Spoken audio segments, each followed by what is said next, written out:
Hello fellow cinephiles, Film Guru here. Today I'm reviewing The Darkest Minds. Now this film was directed by Jennifer Yu Nelson and was based upon the Alexandra Bracken novel of the same name. It stars Amanda Steinberg, Mandy Moore and Bradley Whitford. And this is the story of a world where a disease has killed off most of the children under 18, and the children that are left all have particular abilities. Whether it's telekinesis, to move things with their mind, to create fires, to hurt people, to brainwash, manipulate people. And each one of these kids is collected and put into a camp. And they are assigned a colour depending on their ability, with green being the minimal threat, the safe one, up into orange, which is the most lethal, that they usually kill off because they're scared of them. And we meet Ruby, a young girl who unbeknownst to her is orange. She's able to put thoughts in people's minds and convince them of something that isn't true. Then the film skips 6 years. She's grown up a bit. With the help of a doctor, is able to escape and told she should become part of the League.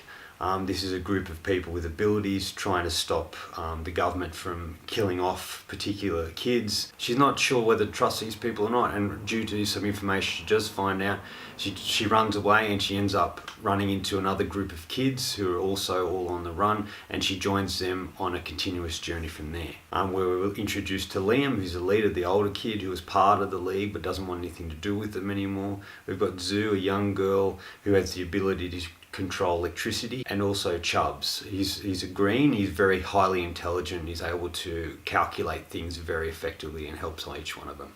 So it's about these group of kids banding together trying to stay alive and stop what's going on, and they don't want to be part of anything. And when they do ultimately become part of a group, it's no different to what the government's doing with taking these kids and using them for particular purposes. Ruby, played by Amanda Steinberg, is really a great character. The young girl does really well, and she's a character we can get behind through the film.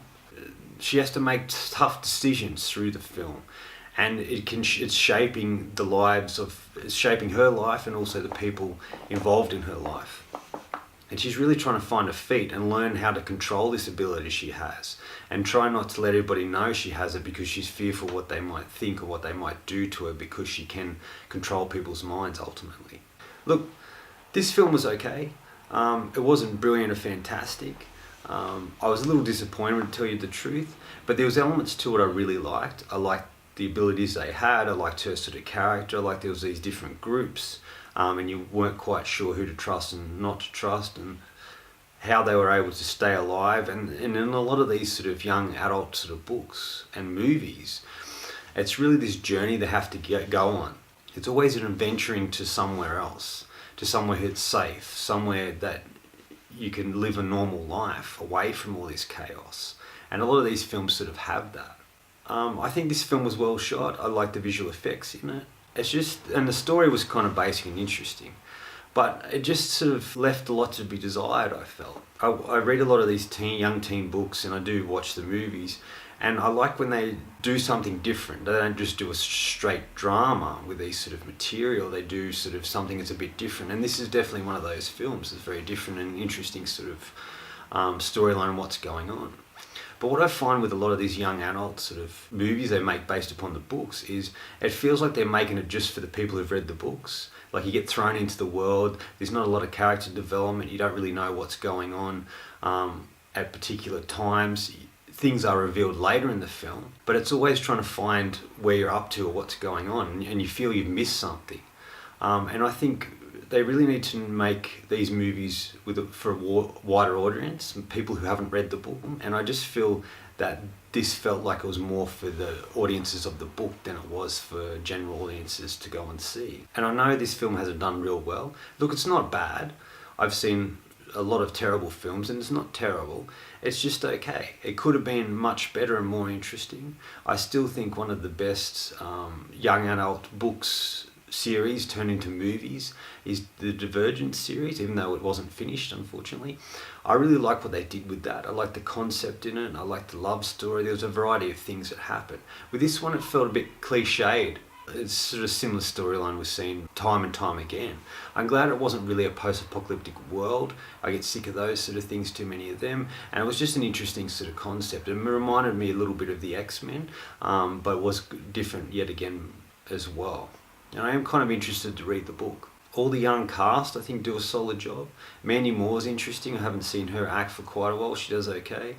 Bradley Whitford is really good. He's a solid sort of actor who does a lot of interesting performances, and I think he's quite good here. It's a solid film made pretty well. But I just felt it was lacking something, missing something, and it just didn't feel like a film for me. And I do sort of like these sort of things. And when there's a whole collection of books and they start to do movies and they do the first one and they base upon whether they're going to do the other ones if that film's successful. And I just don't feel this film is successful enough to allow sequels to it.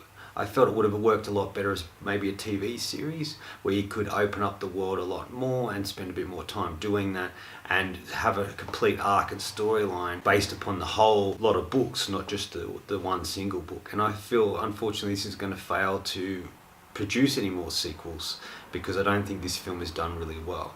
There are particular moments that are sort of heart-wrenching and sad, and they are very well done, and all the emotional moments are very well directed and put together and written. The scenes that the kids get to do sort of fun things and show how they're connecting and banding together and creating their own family. Final verdict.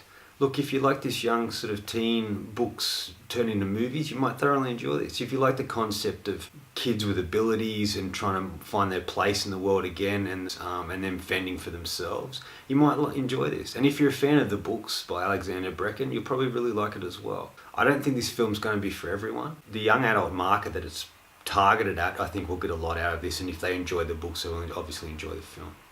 Look, I'm going to give this film 3 out of 5. I thought it was a bit better than average. It was an okay film with an interesting storyline, but it wasn't as good as it could have been, I felt. I was a little disappointed with what I did see.